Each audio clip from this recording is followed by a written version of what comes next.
नमस्कार, मनुदेल श्रेय क्लासेस में आपका स्वागत है। आज हम पढ़ेंगे यूनिट 7 आपकी संसाधन का विकास। मेरे पास में कमेंट आया था, इसलिए मैं ये संसाधन का विकास है स्टार्ट कर रही हूँ। इसमें देखो सबसे पहले क्या है, ये संसाधन कहते किसे, संसाधन क्या होते हैं। आप अपने घर में क्या बोलते हैं, किसको बोलते हैं साधन? जो आपके पास में कार खड़ी है, बाइक खड़ी है, या फिर किसी के पास में ऊँट गाड़ी है, किसी के पास में बैलगाड़ी है, वो सभी क्या होते हैं, साधन होते हैं। और उसने किसने निर्मित किया? मानव ने निर्मित किया अपनी तकनीक लगा के। तो साधन क्या होते हैं? वे समस्त तत्व एवं पदार्थ जो मानवीय आवश्यकताओं की पूर्ति करने की क्षमता रखते हैं, वो क्या कहलाते हैं? संसाधन कहलाते हैं। संसाधन क्या होते हैं? मानवीय क्रियाओं का ही परिणाम होता है। मैंने बताया ना आपको कि प्रकृति में मौजूद थे, लेकिन मानव ने उसको क्या किया? टेक्निक बनाई। टेक्निक बनाने के बाद में उसको एक प्रेजेंट रूप में हम देख रहे हैं। तो संसाधन क्या होते हैं? मानवीय क्रियाओं का परिणाम होते हैं। ये आया हुआ क्वेश्चन है कि संसाधन है क्या है। तो संसाधन क्या होते हैं? मानवीय क्रियाओं का परिणाम होते हैं। मानव भी स्वयं भी क्या होता है? इसका हिस्सा होता है। ये भी पूछा हुआ क्वेश्चन है कि निम्नलिखित में से संसाधन का हिस्सा है, तो मानव स्वयं भी क्या होता है? संसाधन का हिस्सा होता है। ये तीनों चीज़ें ध्यान में रखनी है आपको कि वे समस्त तत्व एवं पदार्थ जो मानवीय आवश्यकताओं की पूर्ति करने की क्षमता रखते हैं, संसाधन कहलाते हैं। संसाधन मानवीय क्रियाओं का परिणाम, मानव स्वयं इसका हिस्सा होता है। ये तीनों चीज़ें ध्यान में रखनी है। अब संसाधन होते हैं वो प्रकृति प्रदत्त होते हैं, कई रूपों में रूपांतरित करके हम इसको क्या लेते हैं? काम में लेते हैं। जैसे कि मानव है, मानव क्या करता है?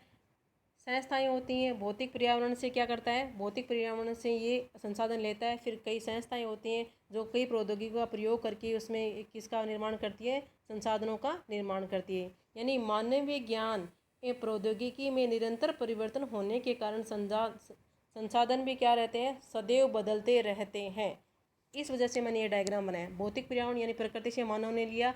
एक संस्था ने जैसे लोहा लिया, प्राकृतिक पर्यावरण में किसी ने लोहा लिया, तो लोहे से अलग संस्थाएं हैं, प्रौद्योगिकी हैं, अलग अलग चीज़ें बनती हैं, अलग अलग चीज़ें आप देखते हैं।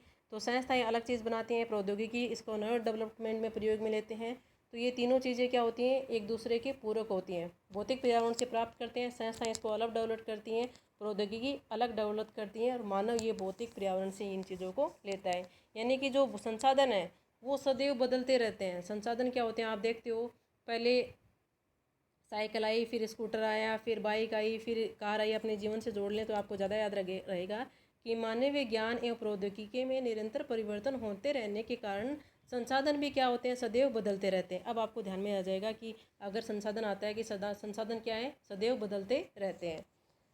संसाधन होते क्या हैं? आर्थिक रूप में संभाव्य और सांस्कृतिक रूप में मान्य के होते हैं, वो क्या कहलाते हैं? एक संसाधन होता है। और ये संसाधन होता है वो अंग्रेजी शब्द रिसोर्स, री प्लस सोर्स, दो शब्दों से मिलकर बना है। री प्लस सोर्स, री का अर्थ क्या हो गया? दीर्घ अवधि या पुनः, और सोर्स का अर्थ होता है साधन या उपाय। यानी कि प्रकृति में प्राप्त वे साधन जिन पर कोई जैविक समुदाय दीर्घ अवधि पर तक निर्भर रह सके या उसका पुनर्निर्माण कर उपयोग में ले सके, तो वो क्या कहलाते हैं? संसाधन कहलाते हैं। आप इतना ही ध्यान में रख लो, जिनका हम पुनः उपयोग कर सकते हैं वो क्या कहलाते हैं? संसाधन कहलाते हैं।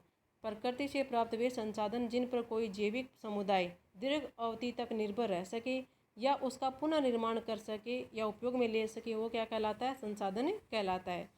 अब इसमें परिभाषाएं आती हैं। मिशेल की परिभाषा, मिशेल इनके नाम से ही पता लग रहा है कि मानवीय ज्ञान अन्य संसाधनों की जननी होती है। सेल क्या होती है? सबसे छोटी इकाई होती है सेल, कोशिका। तो कोशिका से ही क्या होते हैं? अलग अलग चीज़ें बनी होती हैं। ऐसे याद रख लो कि जननी क्या होती है? जननी किसने कहा है? मानवीय ज्ञान अन्य संसाधनों की जननी होती है। ये किसने कहा? मिशेल ने कहा। मानवीय ज्ञान अन्य संसाधनों की जननी होती है, किसने कहा? मिशेल ने कहा। मैकनोल ने क्या कहा? वे पदार्थ जो प्रकृति प्रदत्त हों एवं मानव के लिए उपयोगी होते हैं, उन्हें संसाधन कहते हैं। क्या कहा उसने? कि वे पदार्थ जो प्रकृति प्रदत्त हों एवं मानव के लिए उपयोगी होते हैं, उन्हें क्या कहलाते हैं? संसाधन कहते हैं। जेम्स फिशर के अनुसार क्या होता है? कोई भी संसाधन जो मानवीय आवश्यकताओं और इच्छाओं की पूर्ति करता हो, उसे क्या कहते हैं? संसाधन कहते हैं। जेम्स फिशर के अनुसार क्या हो गया? जेम्स फिशर ने कहा है कि कोई भी संसाधन जो मानवीय आवश्यकताओं और इच्छा की पूर्ति करता हो, उसे क्या कहेंगे? संसाधन कहेंगे। जिमरमैन ने क्या कहा है? ये ध्यान में रखना है जिमरमैन को। आपको मिशेल का ध्यान में रखना पूछा हुआ है, जिमरमैन को आपको ध्यान में रखना है कि कोई भी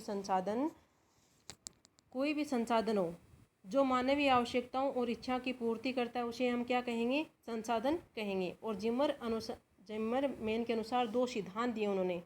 एक तो दिया है छायापुंज का सिद्धांत, संसाधन पे सिद्धांत दिया है एक तो छायापुंज का सिद्धांत, दूसरा दिया है फैंटम पुंज का सिद्धांत। इसी का नाम है छायापुंज या फैंटम पुंज का सिद्धांत। ये इसका प्रतिपादन किसने किया है?